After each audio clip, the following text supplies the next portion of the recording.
Alright, I'm going to show you how to make a major and minor triads on any note. Major and minor triads are your foundational triads in most of the music you're going to deal with. Those are the majority of the chords on one or the other. C major, C minor. Listen to the difference. Please excuse the wobbles. This is a phone video, so I'm doing my best here. I try not to get motion sickness. Alright, here's how you do it.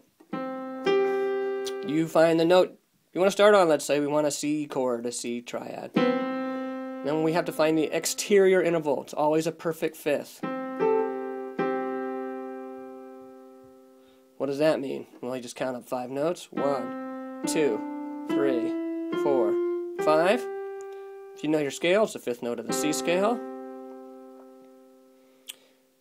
It has that ringing open sound. Listen. Compare how it sounds different. I'm going to play what you might call imperfect fifths. I'm going to change that upper note just by a little bit.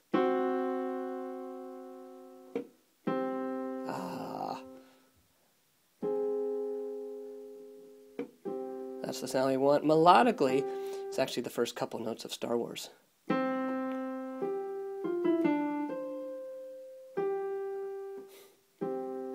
Little trick you can use. Okay, on to the action. So to make it a major chord, you add the middle note. Your third, 1, 3, 5. Aha, that's major. I'm going to change this. Middle note, the third. I'm going to lower the third by a half step. And it becomes a minor chord. You hear the difference? Minor. Major.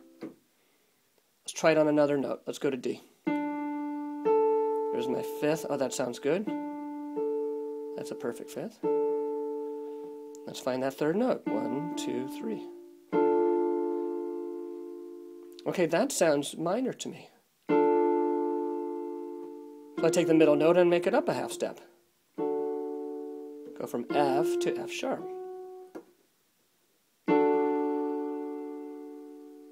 D major, D minor.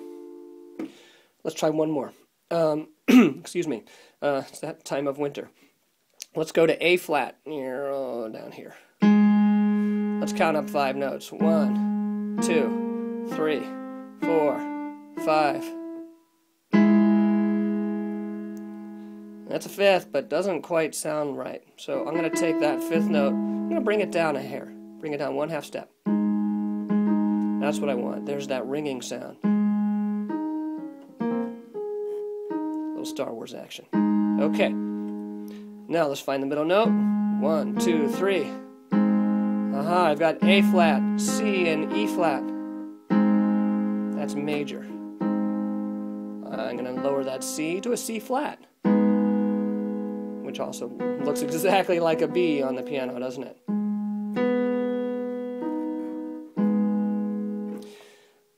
Okay, one last thing to mention. You can take a chord and rearrange the notes in different octaves, and it's still that same chord. So if you have we'll go back to that C major. C, E, and G. I'm going to take that C, put it up an octave. So now E is my lowest note. It's still a C major chord. It's just in an inversion. When C is in the bottom, it's called root position. C, E, G. Or I should say when the name of the chord is in root, is the lowest note. It's root position. Here's G as the lowest note. G, C, E. Still a C major chord. Okie doke. So if you are playing a piano chord like this, and you're trying to figure out what it is, this is not a G chord. And you know that because this exterior interval is bigger than a 5th. 1, 2, 3, 4, 5, 6. So that tells you it's not in root position. So you just need to shuffle the octaves around. We're going to try moving this G up an octave. Aha! We shuffled the octaves around and we've got root position major triad. We say, aha! That looks like a triad. It sounds like a triad. It sounds major. And the lowest note is C. It's a C major chord. All right, so what you should do, if you want, is try to find your major and minor triads on every note on the entire piano. Best of luck.